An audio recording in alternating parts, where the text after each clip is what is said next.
감사합니다. 날씨가 많이 풀렸죠? 그 대답하기도 어렵습니까? 날씨가 풀린 것처럼 마음도 풀리고 얼굴도 풀리고 또 섭섭한 마음도 풀리고 스트레스도 풀리고 또 애들부터 어른까지 화가 나 있고 분노가 꽉 차 있는데 그런 것도 다 풀리는 은혜가 있기를 바랍니다. 에스겔 36장 26절에 보게 되면은 하나님께서 우리 마음에 새 영을 넣어 주셔서 새 영을 주셔서 굳은 마음이 부드러운 마음으로 바뀐다 그랬어요. 부드러운 마음, 굳은 마음이 부드러운 마음으로 바뀌는 은혜의 시간이 되기를 바랍니다. 인도에서 선교하는 고든 맥스웰 선교사, 커피 이름이 아니고 선교사 맥스웰 선교사가 인도의 제일 유명한 중에게 얘기합니다. 나에게 인도 말을 가르쳐 주십시오. 그랬더니 이 중이 싫다고 그랬어요.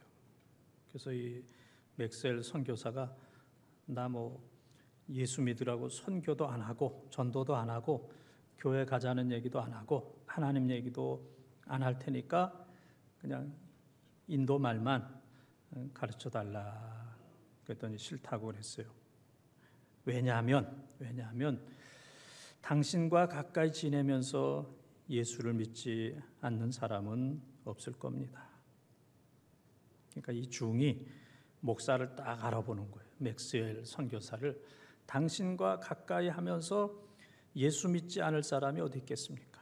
당신의 삶과 인격과 모든 것을 볼 때 당신과 가까이 있으면 자연히 예수 믿게 될 겁니다. 나도 그렇게 될까 봐 겁이 나서 당신에게 인도 말을 가르쳐 줄 수 없고 또 당신을 가까이 할 수가 없습니다. 아주 유명한 얘기입니다. 코로나 시대에 우리 교회와 교인들이 세상 사람들부터 그런 영향력이 있어야 됩니다. 야, 이 코로나 때 교회가 많이 달라졌어, 거룩해졌어. 야, 교인들이 많이 변화됐어. 교회를 보니까, 교인들을 보니까 야, 예수 믿지 않고는 안 되겠어. 그러한 고백이 있을 수 있도록 우리 모두가 더 변화되는 역사가 있기를 축원합니다. 오늘 말씀은 엘리야, 우리가 많이 들은 엘리야의 얘기입니다. 그래서 바알과 아세라를 섬기는 선지자 가운데 선지자 850명, 아무나 뽑은 게 아니고 최고의 선지자 850명 대 하나님을 섬기는 엘리야 한 사람. 850대 1의 그 싸움에서 엘리야가 기도했을 때 갈멜산에 하늘에서 불이 내려 모든 재물을 다 태웠어요. 불이 내려서. 그래서 이 850명을 기손 강가에서 칼로 엘리야가 850명을 다 죽인 이런 사건의 말씀입니다. 그런데 그 사건이 있은 이후에 엘리야의 마음속에 하나님이 나를 버리셨어. 그런 어려움이 생기게 되었습니다. 제가 아는 그 목사님이 코로나로 고생을 많이 했어요. 그래서 아무것도 먹을 수도 없고 물도 마실 수도 없고 그러기를 몇 달, 6개월 이상. 그래서 다 유언장도 쓰고 또 부모님 만나서 다 작별 인사도 다 하고 병원에서도 가망이 없다. 그런데 놀라운 것은 코로나로 인한 것이지만은 왜 그런지 원인과 치료를 모르겠다. 그러다가 이제 하나님의 은혜 가운데 잘 회복이 되었습니다. 그래서 우리는 그 코로나로 인한 것인데 원인과 또 치료 방법을 잘 모를 때 우리가 쓰는 얘기가 증후군, 그렇게 얘기해요. 증후군, 코로나 증후군, 또 다른 말로 하면은 코로나 신드롬, 또 코로나 트라우마, 증후군이라는 말을 이제 많이 사용하게 됩니다. 오늘 엘리야의 모습을 살펴보면서 그건 내 모습이네, 내 이야기네, 내 상태하고 너무너무 비슷하네 하는 것들을 느끼면서 엘리야의 증후군을 하나님께서 깨끗하게 치유해 주셨던 것처럼 오늘 여러분들이 앓고 있는 이런저런 증후군, 코로나 증후군, 인생의 증후군을 하나님께서 깨끗하게 치료해 주시는 축복의 시간이 되시기를 축원합니다. 엘리야 증후군 첫 번째, 따라하겠습니다. 두려움입니다. 두려움입니다.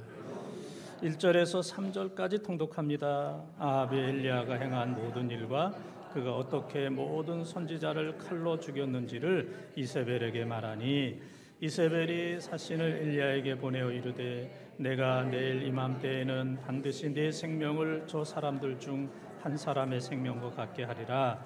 그렇게 하지 아니하면 신들이 내게 벌 위에 벌을 내림이 마땅하니라 한지라. 그가 이 형편을 보고 일어나 자기의 생명을 위해 도망하여 유다에 속한 부엘세바에 이르러 자기의 사환을 그곳에 머물게 하고. 아멘. 싸움은 참 어렵습니다. 1대1도 어렵고 1대1, 1대10 그러면은 포기합니다. 내가 어떻게 10명을.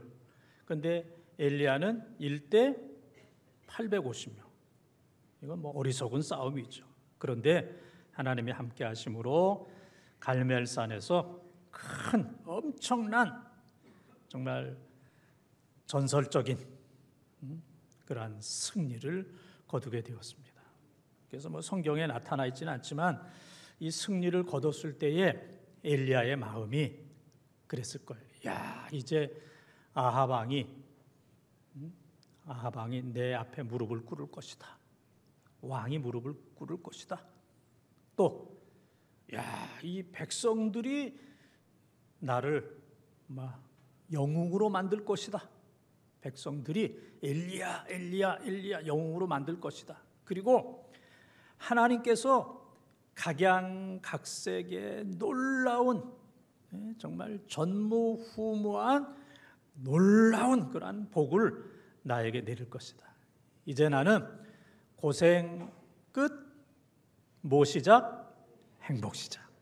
이제 내 시대가 열렸다라고 생각을 했는데 그 생각할 틈도 없이 바로 아합 왕의 부인 이세벨이 그 얘기를 왕으로부터 다 듣고 이세벨이 얘기하기를 내가 내일 이맘때까지 24시간 안에 엘리야를 죽이리라. 내가 엘리야를 24시간 안에 죽이지 못하면 신들에게 내가 벌을 받아서 내가 죽을 것이다. 그래서 이 이세벨 여자 한 사람의 이야기를 듣고 그렇게 담대했던 엘리야가 마음에 두려움으로 가득하게 되었습니다. 기대가 크면 실망도 큰 거예요. 내가 이 850명과 싸워서 엄청난 축복을, 부귀영화를 누릴 것이다라고 생각했는데 축복은커녕 이세벨이 나타나서 자기를 죽인다고 하였을 때 하나님에 대한 기대감이 무너진 거예요. 두려운 마음과 또 하나님에 대한 섭섭함, 하나님 나를 이렇게 대접하는 겁니까? 이럴 수가 있겠습니까? 하는 그런 마음으로 인해서 엘리야의 마음은 지금까지 하나님으로 가득 찼었는데 이제는 하나님의 자리에 두려움이 가득하게 되었고 하나님의 자리에 이세벨이 그 마음을 움직였기 때문에 엘리야는 두려움 가운데 있을 수밖에 없었습니다. 지난 며칠 동안 튀르키예 또 시리아의 지진으로 인해서 또 많은 사람들이 고난과 고통을 당하고 있습니다. 한 새벽에 7.8의 강도, 정말 강도 같은 7.8의 강도로 인해서 많은 사람들이 죽고 부상하고 또 지금도 많은 사람들이 건물 더미 속에서 지금도 살려달라고 아우성을 치는 어려움 속에 있습니다. 그래서 이 구조하는 뭐 골든 타임이 지났다 그러잖아요. 그래도 이제 이 사람 저 사람 구조대에 의해서 살아날 때에 감격하잖아요. 산 사람이 감격하고 또 그를 맞이하는 가족들과 국민들이 막 감격하는 것처럼 우리도 오늘 예배 후에 여러분들이 여러분의 가족들을 감격하며 만나기를 바랍니다. 지진 더미에서 살아난 것처럼 감격하면서 또 교인들 만날 때도 그런 감격, 꼭 뭐 건물 더미에서 나와야 그렇게 감격하는 게 아니잖아요. 늘 우리는 그러한 마음으로 나도 죽을 수 있고 당신도 죽을 수 있고 죽을 수 있는데 살게 되었다. 그래서 가족들을 교인들을 그러한 감격으로 매일매일 또 만나면서 또 교제를 나누며 이제 우리는 이제 살아야 됩니다. 그래서 인간에게는 이 두려움이 있어요. 그래서 5가지 두려움이 있는데 첫째는 죽음에 대한 두려움. 두 번째는 자율성 상실. 이건 이제 통제력을 상실한다. 내가 뭐 걷지 못하면 어떡하지? 그런 거. 말 못하면 어떡하지? 자율성 상실. 세 번째는 외로움. 외롭잖아요. 나 혼자 있으면, 나 혼자 요양원 가면, 나 혼자 장례식장에 있으면 외로움. 그 다음엔 질병. 내가 이런저런 불치병, 난치병, 암이나 치매나. 저도 뭐 1, 2년 전에 제 아내가 폐암으로 수술을 할 때 이 암에 대한 가족들의 고통이 어느 정도인가를 저도 오랫동안 느꼈습니다.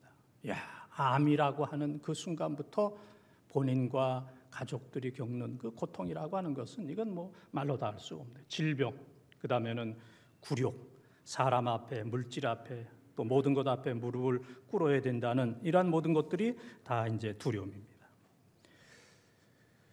엘리야가 기도하고 하나님만 의지할 때에는 두려움이 없었습니다. 그래서 850명과 목숨 내놓고 싸웠는데 승리 이후에는 그의 마음속에 두려움이 있었어요. 왜냐하면 그의 마음속에 내가가 들어가 있어요. 내가. 그래서 오늘 말씀도 보게 되면은 내 열심이 특심이다. 내 열심이 특심이다. 나는 보통 사람들과 다르다. 나는 특심이 있다. 이제 그런 말씀이 2번이나 나오고, 그다음에 열왕기상 19장 18절에 보게 되면은 하나님 믿는 사람은 나밖에 없습니다. 다 우상 앞에, 바알과 아세라 앞에 무릎을 꿇고 우상 앞에 입을 맞췄지만은 무릎 꿇지 않고 입을 맞추지 않은 사람은 나 한 사람밖에 없다. 이 교만한 마음이 생겼어요. 교만한 마음이 생겼을 때 그 속에 마귀가 들어가게 되면은 두려운 마음이 생기게 되는 겁니다. 오늘 우리 마음속에 이런저런 두려움이 있습니다. 건강, 질병에 대한 두려움, 코로나로 인한 두려움, 또 자녀들로 인한 두려움, 또 우리의 노후에 대한 두려움, 또 관계 파괴와 관계 단절 등등 여러 가지 이제 많은 이제 두려움이 있습니다. 그러나 교만하면 더 두려워지고 내가 하려고 그러면 더 두려워집니다. 다 하나님께 맡기는 거예요. 인생의 주인은 하나님의 자리에서 내가 내려오고 하나님이 내 인생을 드라이브 하실 때, 운전하실 때, 인도하실 때 우리는 담대한 인생이 될 수가 있습니다. 교만한 마음 다 버리고 기도하고 겸손하고 우리 인생을 하나님께 맡김으로 두려움이 다 사라지고 여러분 마음속에 평안과 기쁨이 충만하시기를 주님의 이름으로 축원합니다. 2번째 엘리야 증후군 따라하겠습니다. 비교입니다. 4절 말씀을 통독합니다. 자기 자신은 광야로 들어가 하루 길쯤 가서 한 로뎀 나무 아래서 앉아서 자기가 죽기를 원하여 이르되 여호와여 넉넉하오니 지금 내 생명을 거두시옵소서. 나는 내 조상들보다 낫지 못하니이다 하고. 아멘. 엘리야의 마음속에 두려움이 생겼어요. 야, 이세벨에게 붙들려서 죽겠다.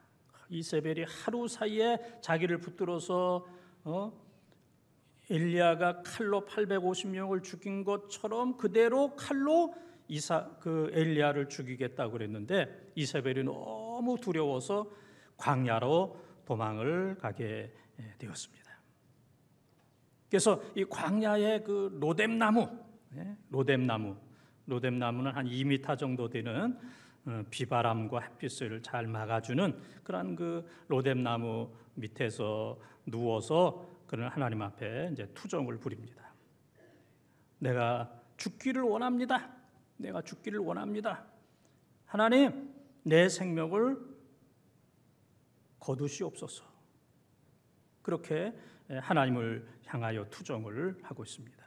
엘리야는 이제 내 시대는 다 끝났다 그렇게 생각합니다.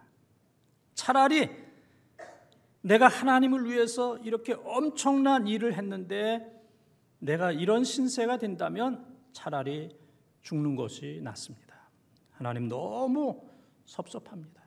내가 목숨 바쳐서 850명의 바알과 아세라를 섬기는 선지자들을 다 칼로 죽인, 그리고 하나님께서 불을 내리셔서 기적을 베풀어 주신 이 모든 것들을 생각할 때 내 신세가 이렇게 나락으로 떨어지고 절망적인 모습으로 있는 거 하나님 섭섭합니다. 하나님 나에게 어떻게 이렇게 대접을 할 수 있겠습니까? 라고 하면서 자기 생명을 거두어 달라고 하는 이제 그런 기도를 합니다. 인간의 욕심은 한이 없습니다. 저도 지금 설교하지만은 설교를 좀 더 잘했으면 하는 그런 욕심도 있고, 또 여러분들이 말씀을 지금 잘 듣고 계시잖아요. 다른 사람들하고 얘기를 하거나 떠들거나, 또 눈은 감았지만은 주무시는 분은 안 계시잖아요. 지금 너무 깊이 말씀을 듣기 위해서 눈을 잠깐 이렇게 이제 감은 거지 주무시는 건 아니고, 그 다음에 또 화가 나가지고 지금 입이 이만큼 나온 사람 없잖아요. 지금 마스크를 써서 그렇지 입을 이만큼 내민 그런 분도 안 계시고, 이 정도 들으면 잘 듣는 건데, 그러나 목회자의 마음은 내가 좀 설교를 더 좀 은혜스럽게 하고, 그 다음에 교인들이 지금보다 더 큰 은혜를 받았으면 좋겠다 하는 이런 그 욕망, 이제 욕구가 이제 있는 것처럼 모든 사람들에게는 다 욕구가 있어요. 그래서 메슬로라고 하는 심리학자의 욕구 이론을 보게 되면은 사람은 생리적 욕구, 다른 말로 하면 생존적인 것, 우선 살았으면 좋겠다. 그 지진 속에서 우선 살았으면 좋겠다. 생리적인 것. 두 번째는 좀 안전하면 좋겠다. 이제 살고 나면은 좀 안전하면 좋겠다. 지진이나 전쟁이 없이 좀 안전하면 좋겠다. 세 번째는 소속과 애정 욕구. 좀 사랑도 좀 받고, 좀 수준 높은 사람들과 좀 대화도 하고 음식도 먹고. 그래서 가끔 자랑하잖아요. 내가 지난번에 누구하고 밥을 먹고 어디 갔다 오고 그거 다 자랑하는 거잖아요. 내 수준이 다르다. 소속과 애정의 욕구가 누구에게나 다 있는 거예요. 네 번째는 존중. 가정에서도 존중받고 싶고, 교회에서도 존중, 사회에서도 존중을 많이 받고 싶은. 이제 다섯 번째는 자아실현.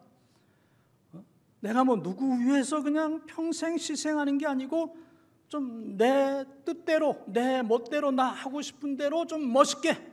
이제는 누구 남편, 누구 아내, 누구 어머니로, 아버지로, 그거보다는 좀 나대로의 멋있는 좀 삶을 살고 싶다. 자아실현. 인간의 욕구 가운데 마지막 욕구는 자아실현인데, 영적으로 볼 때는 이게 끝이 아니에요. 교회는 자아실현하는 사람으로 가득 차면은 교회는 난장판이 됩니다. 목사를 비롯한 모든 사람들이 이 교회라는 곳에 와가지고 자기를 실현하려고, 자기 뜻을 실현하려고 그러면은 이 교회는 난장판이 돼요. 요한복음 2장에 예수님께서 예루살렘 성전에 오셨을 때에 그 성전에 기도하는 사람, 예배하는 사람은 없고 장사하는 사람, 돈 바꾸는 사람, 뭐 이런저런 사람으로 있을 때 예수님께서 성전을 숙청하셨던 것처럼 이 교회가 자아실현하는 사람으로 가득 차 있다면 예수님이 다시 오셔서 성전을 숙청해야 됩니다. 요한복음 2장 15절 16절 다 그냥 들러붙고 버리고 쫓아내야 되는 이런 일들이 있게 될 거예요. 그래서 이 하나님의 나라는 자아실현이 목적이 아니고 하나님의 뜻, 하나님의 말씀을 실현하는 거예요. 자아실현 아니에요. 마태복음 16장 24절에 보게 되면 누구든지 나를 따르려거든 자기를 부인하고 자기 십자가를 지고 나를 따르라, 나를 좇을 것이다 그랬습니다. 자아를 부정하는 거예요. 자아를 버리는 겁니다. 그리고 십자가를 지고 나아가는 것, 이것이 바로 우리의 뜻입니다. 나를 실현하는 것이 아니라 하나님의 뜻, 하나님의 사명을 이루어 드리려고 우리가 모여 있고 또 그것이 바로 교회이기 때문에 그런 사람들이 모인 교회는 평안하고 행복한 교회가 될 수가 있습니다. 오늘 말씀을 보게 되면은 엘리야가 이세벨을 만나기 전에는 850명과 싸워서 하늘에서 불이 내리고 850명을 칼로 기슭 강가에서 다 죽이는 그런 상황 속에서는 엘리야가 생각할 때, 야, 이스라엘 나라에 아브라함도 있었고, 뭐 이삭도 야곱도 있었고, 뭐 모세도 있었고, 엄청난 사람, 대단한 사람 있었지만은, 그러나 나만한 사람은 없다. 나하고 비교될 수 있는 그런 사람은 없어. 나는 이스라엘 조상들 가운데, 민족 가운데 나는 최고야. 나하고 비교할 사람은 없어. 나처럼 이렇게 목숨 내놓고 이단과 싸워서 승리하고 그 사람들을 다 죽이는 이 엄청난 역사를 이룬 사람은 없어. 그런데 그게 하루도 못 가서 이세벨을 만났을 때 자기는 광야로 도망을 가게 되었어요. 그리고 로뎀 나무 밑에서 하나님, 나를 죽여주십시오. 나는 죽고 싶습니다. 차라리 하나님께서 나를 이렇게 대접하신다면, 이런 영웅을 이런 식으로 대접하신다면 나는 차라리 죽는 게 낫습니다. 이세벨을 만난 이후에는 나는 조상보다 작다 그렇게 생각했어요. 이세벨이라는 여자를 만나기 전에는 나는 이스라엘 역사 가운데 최고의 인물이다라고 생각했는데, 하루 사이에 이세벨을 만난 이후에, 여자 한 사람을 만난 이후에는 아이고, 나는 아무것도 아닙니다. 나는 조상보다 너무너무 작은 사람입니다. 라는 이제 고백을 하게 되었던 겁니다. 우리는 우월한 마음도 다 버리고 열등감도 다 버려야 됩니다. 하나님은 나로 창조하셨고 또 하나님께서는 나에게 귀한 사명을 주셨습니다. 하나님께서 창조하신 나대로 살면 살고 하나님께서 나에게 주신 그 사명을 잘 감당하면 그 사람은 착하고 충성된 종이에요. 엄청난 일을 한 사람도 칭찬을 받지만은 그렇지 못한 사람도 칭찬받고, 여러분들이 기억이 나실지 모르지만은 5달란트 받은 사람에게도 칭찬하고 2달란트 남긴 사람도 칭찬했어요. 마태복음 25장 21절 23절에 보게 되면은 그 글자도 똑같다고 얘기했죠. 생각납니까? 네. 몇 자는 생각이 안 나죠. 글자가 60자예요. 60자. 25장 21절도 23절도 똑같이 5달란트 남긴 사람, 2달란트 남긴 사람에게 60자 똑같이 칭찬하셨어요. 우리는 비교하지 말고 하나님께서 창조하신 그대로, 맡겨주신 사명 그대로 하나님 앞에 충성하는, 비교하는 엘리야 증후군이 꽉 사라지고 하나님 앞에 감사하면서 자족하면서 찬송하면서 사명을 잘 감당하는 우리 본동의 가족들이 다 되시기를 축원합니다. 세 번째 엘리야의 증후군 따라하겠습니다. 탈진입니다.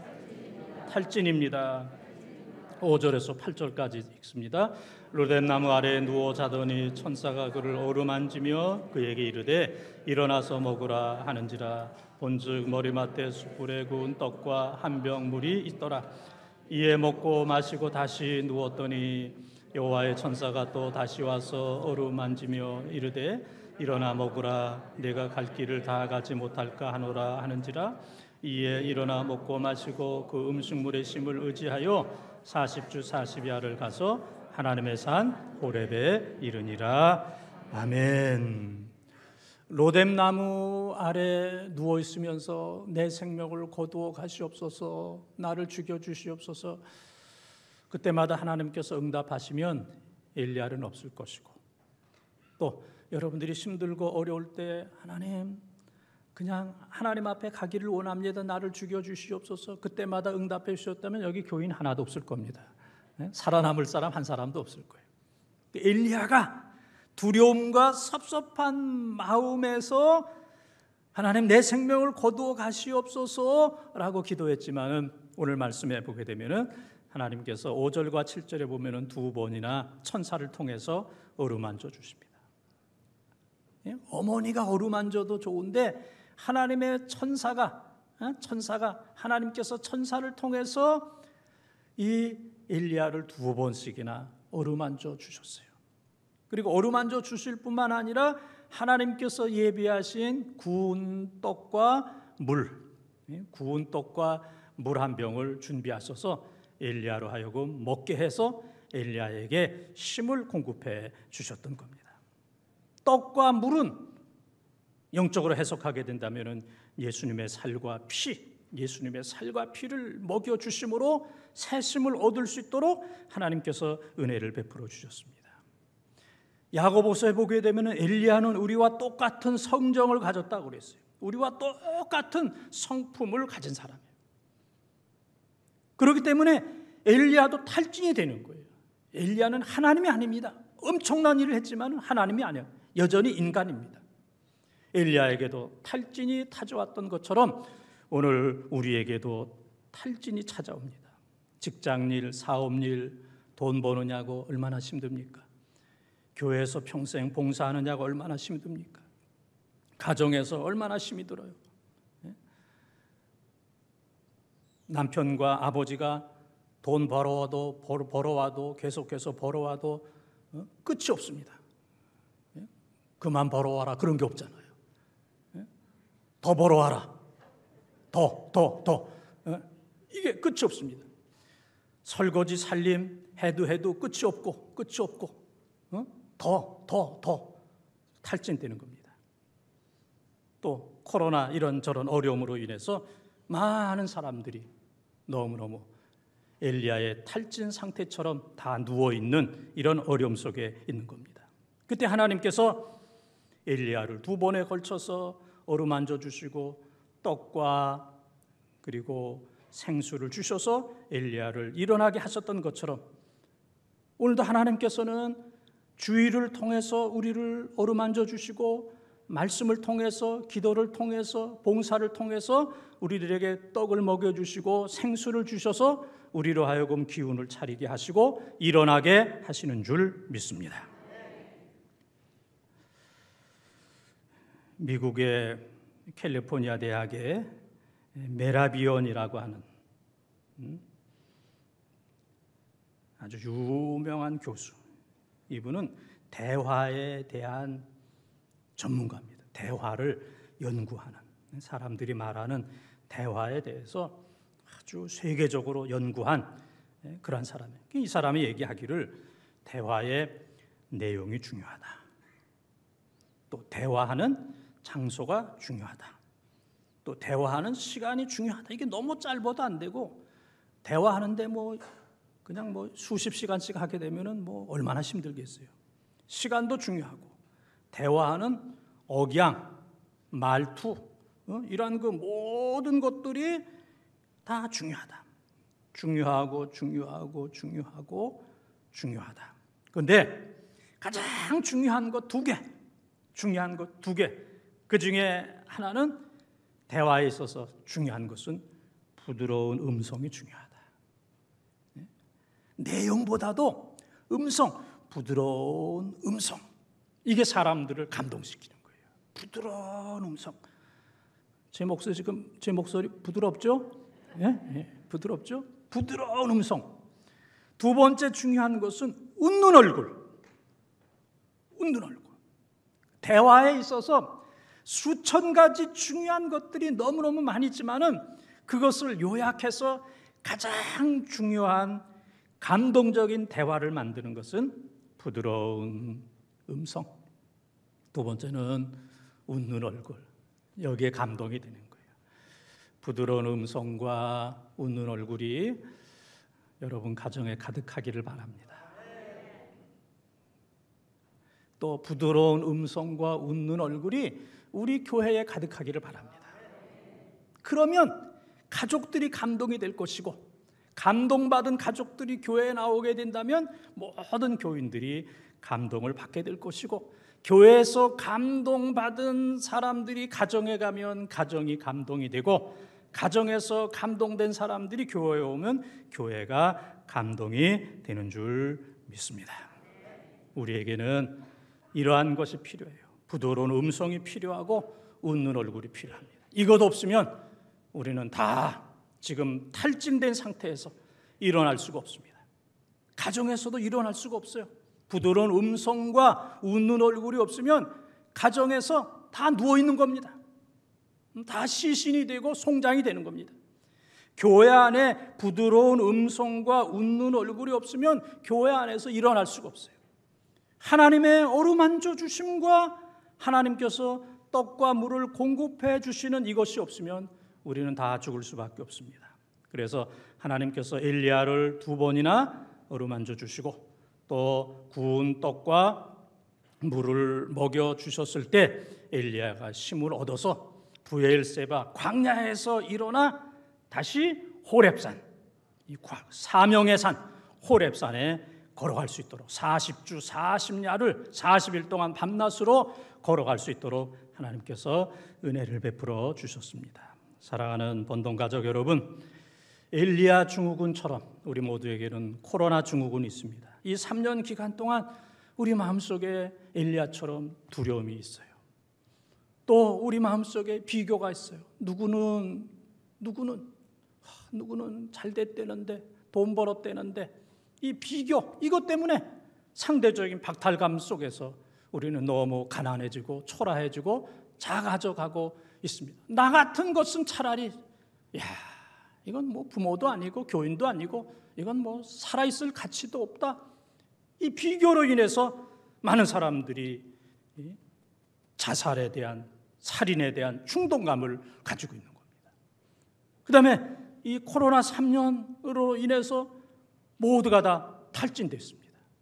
모두 영적으로도 그렇고 몸도 그렇고 마음도 그렇고 인내력의 모든 면에 있어서 다 탈진된 이런 상태. 우리 스스로는 죽을 수밖에 없습니다.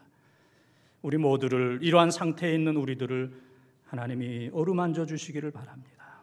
하나님께서 떡과 물을 공급해 주심으로 일어나서 사명의 산 호렙으로 당당히 걸어가 끝까지 믿음 생활하고 찬송하고 기도하고 사명을 잘 감당하는 이 시대의 엘리야, 이 시대의 호렙산이 되어지기를 주님의 이름으로 축원합니다.